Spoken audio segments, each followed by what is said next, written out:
They live, don't we, in a world that's purely cancel culture. Whatever you're doing, whoever you are, however much money you've made, seemingly it's not enough, because if you don't deliver the goods, as we've told you many times before on this show, you truly are curtains.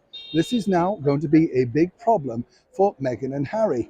Not particularly Harry, because people will always be interested in an ex-royal. He will always remain a prince.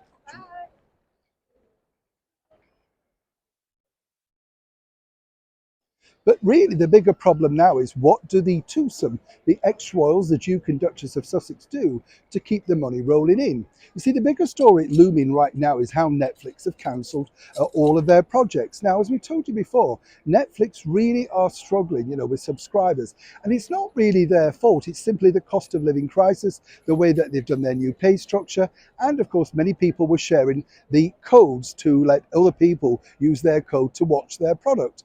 I've not got Netflix, so I don't truly know how it works, but I understand how the subscribing thing actually does pan out, and you can't blame them for wanting to clamp down. Either way, of course, that then results in less subscribers. But you see, when they signed Harry and Meghan all those years ago now, we were promised so many great things, weren't we?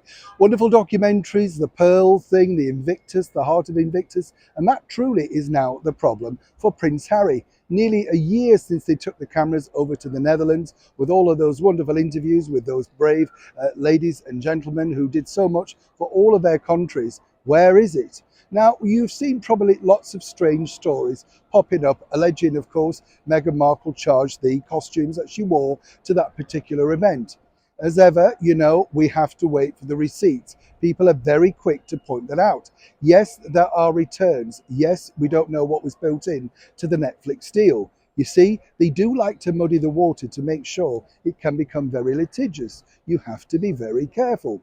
But what we can tell you, first and exclusive here on the show, is this. Netflix wants something more from the Heart of Invictus documentary. You see, the bottom line is, it's a nice, worthy thing, but it's not necessarily the type of program that Netflix are known for. When they signed Harry and Meghan, they really wanted, which they've already had, the juicy six-part series, the gossip, the trash fest, all about her family, his family, but mainly his family. The Heart of Invictus was always a secondary thing. Then Netflix panicked when, executive produced by, that business show with people like Jacinda Ardern aired. Nobody watched it. I mean, literally, it was a mega flop. So moving forward now, what Netflix were looking for were some sort of juicy tidbits. Now, one of the things that they really would have liked, when you think about it, and would have worked incredibly well, but this will never happen, would be an interview with Prince William. Now, whether they had an interview with Prince William or not, independently of Prince Harry, they are executive producers. Would they allow it? Netflix believe, according to a very good source, that this is the box office. This would help sell the program to many different people. Almost, William and Harry reunited. But seemingly, nobody wants to bring this up to Prince Harry and indeed Meghan Markle, as I say, who are executive producers. And that's the true reason why Heart of Invictus is currently still on the table.